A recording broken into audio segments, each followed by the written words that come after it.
Hey guys, welcome back to the channel.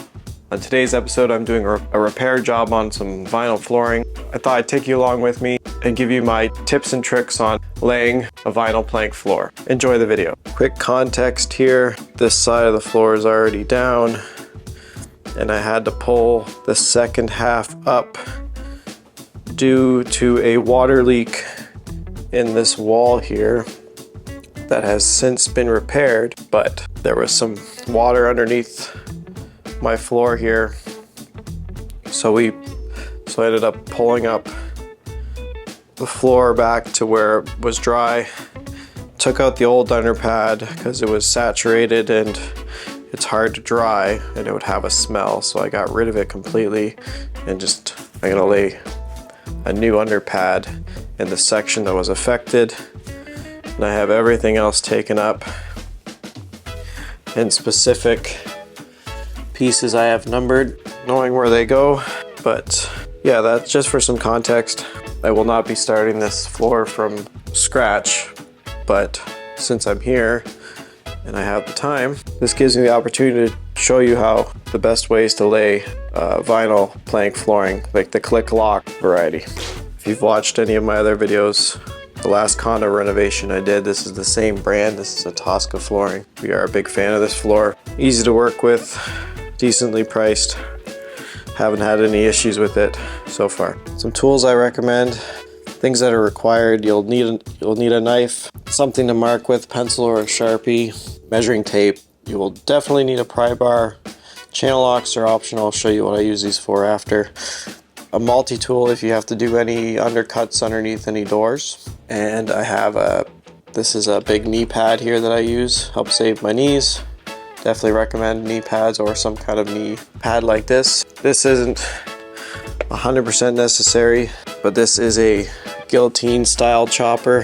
When you bring the arm down, this will cut for you, and I'll show you that in a sec. This is what I'm going to use today. You'll notice that in my pile here, I do not have the typical tapping block used to help set these pieces in place. When you line up a piece of flooring like that, and to get it to lock in and click and drop down, it doesn't always want to click and drop. You don't want to hit this end with a hammer because you just damage this end, so people buy like one of those nylon tapping blocks. But what I like to do is I like to take my first piece, cut about 6 inches off the end of it, turn that, slice it in half, and this gives me the female end in a spot I could hit with my hammer. So for example, this piece that doesn't want to drop yet, I could take my piece with the female receiving end, stick it into the piece I would like to tap,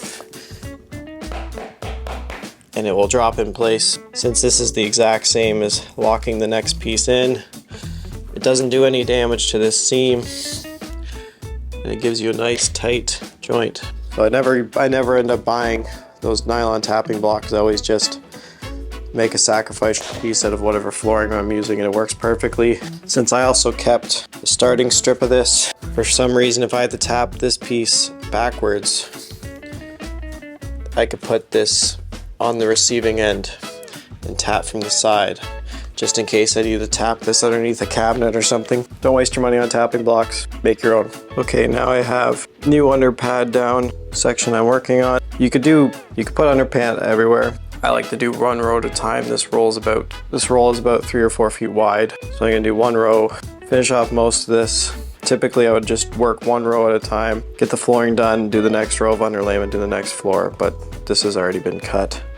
And I just put this new piece down here. And then once I get a piece down, I like to help flatten it out with some planks, and then I'll tape all my seams with tuck tape. All these rolls of underlayment most of them anyway, have a sticky side with this film on it. You take it off, and then the other side has this extra piece of foil, and they overlap, and it sticks to that thing. I find it causes it to wrinkle too much. So before I use that stuff, I like to lay it flat, put some planks on it to help get rid of any wrinkles, and then I will tape it after. Also, when I get closer to these areas, I need to cut.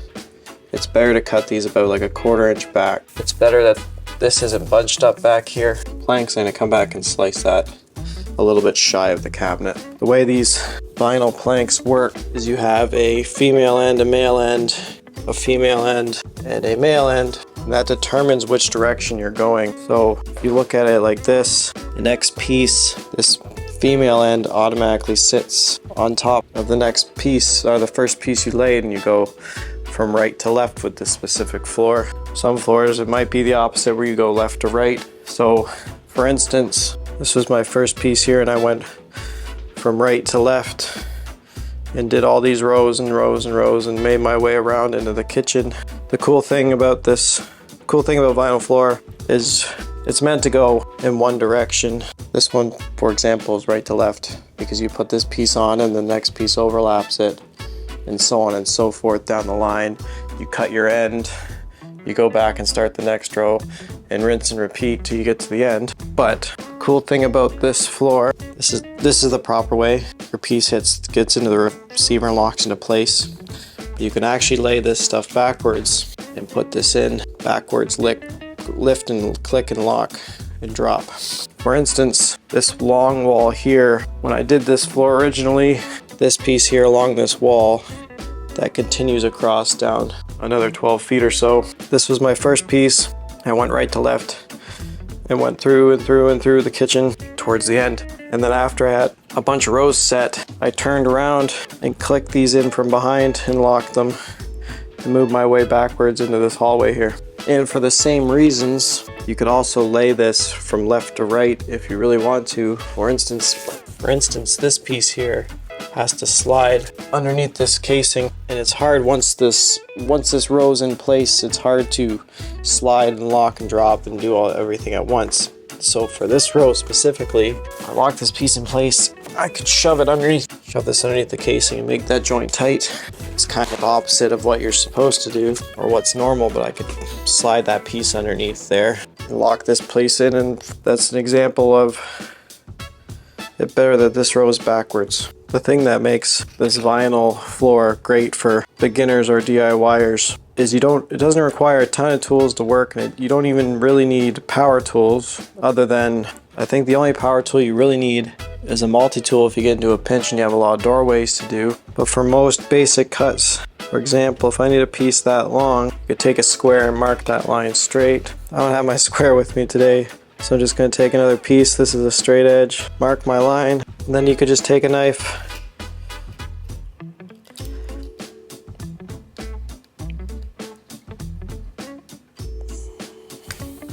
Now that I've scored it a couple times, piece snaps, gives you a cut good enough. This will be hidden behind a baseboard or a shoe mold anyway.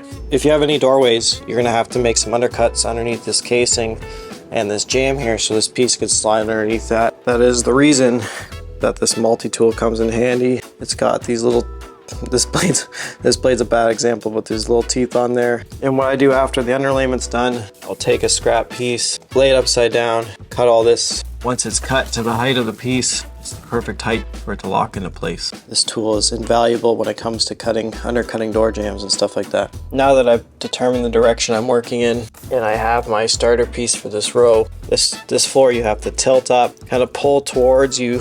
If this floor is locked into place nice, it will just drop flat. If it stays stuck up a little bit and it's kind of giving you pressure, that is when I pull out my scrap piece and I'll give it a few love taps to lock it into place. Once your piece is in, visually, these seams here should be nice and tight, and these horizontal seams should also be visually closed, and everything should feel flat. You run your hand across it. Because sometimes, see how this piece doesn't necessarily want to sit down? I can stick my finger in it, but when I give it pressure, it'll drop. That's when you know you made a good connection. When this piece just wants to fall down, you're in good shape.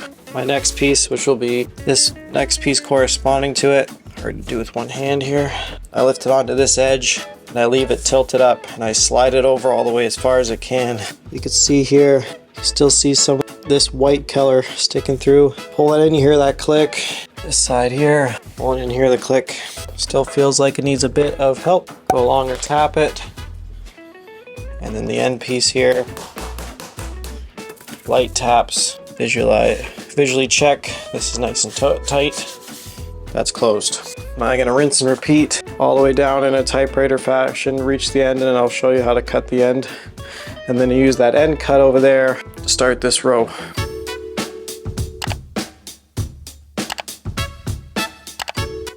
Now that I've made my way across and I've reached a spot where I have to make a cut, and your full piece is too long, the best way to cut this is the orientation it's supposed to be in. You flip it around, but you're locking in against your wall. Come back here where your last piece was and mark this. After you cut this, you can flip this back around, it'll fit here. Once you work your way down to a piece, you mark and cut here, and you take the leftover and it becomes your starter strip, which will give you your staggered pattern. So none of these seams line up, because all your starter strips will be different sizes. And I like to throw in a random full piece out as a starter randomly. You don't want any of these horizontal joints to be too close. These are about a foot apart. You don't want any of these horizontal joints to be close. The further apart they are, the stronger your floor is. Any seams that are lined up closer than about 8 inches, I think is too small. If you have the luxury of working with a partner, one person can start this row and work their way about halfway. The other person can finish it, mark and cut the end piece, and send you the next row, so you could actually have the next rows going while they're cutting the end over there. Instead of you working back and forth like a typewriter, you can almost stay in one half and work your way up, as long as you're stair-stepping it ahead of them and they're cutting and sending you the next first piece. It's easy for you to keep going. Anyways, less yapping, more work.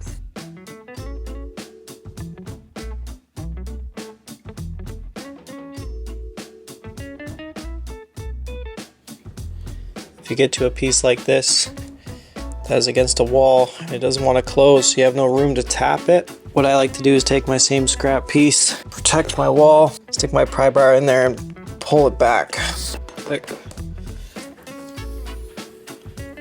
Good.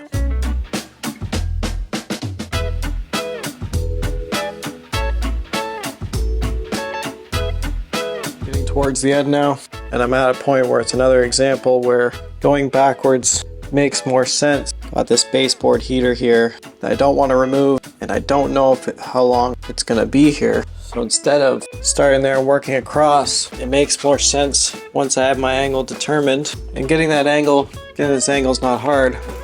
I could just take a straight edge, put it against the heater itself,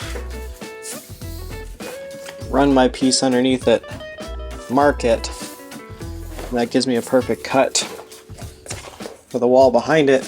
What I like to do is I like to get it nice and close to the heater there, lock it down, and I can actually shove it as far as it can go. So I know that this piece is against that wall back there.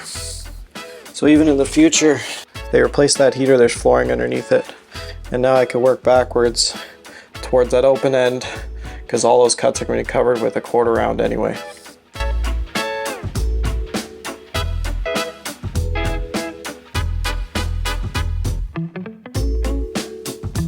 All my flooring is back in place. Those pieces are slid underneath the heater nice, in case years from now when that heater is replaced or removed, I know there's floor underneath there, so there won't be just some random hole. And then on this side, I left space for expansion, and the quarter round's gonna cover it anyway. But on the reverse note, running this the regular way, from right to left, I was able to get nice joints against the cabinets and work my way across, leave an expansion gap here where we'll do another piece of trim. I'm gonna get the quarter round on, and then this repair will be done. And just like that, ready to move all this furniture back in place.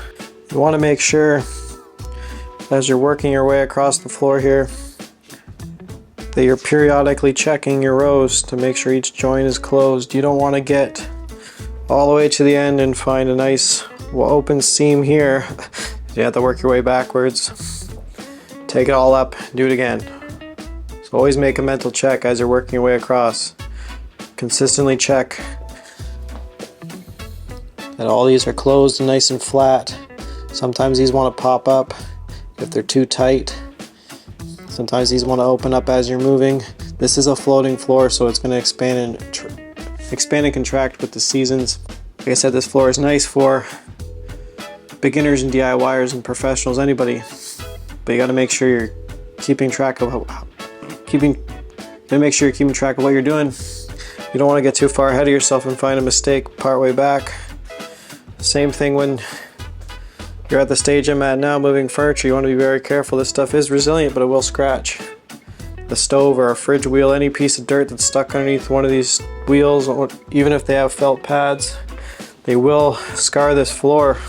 You don't want to do all this work and end up with a nice big scratch across the floor because you dragged the table or a stove across it. Any comments or questions, leave them down below. I'd be glad to answer them. Hope you guys enjoyed this video. Also, let me know. I could do a more in-depth video from start to finish. If you're interested, let me know in the comments down below. Please hit that like button, consider subscribing. I'll catch you in the next one.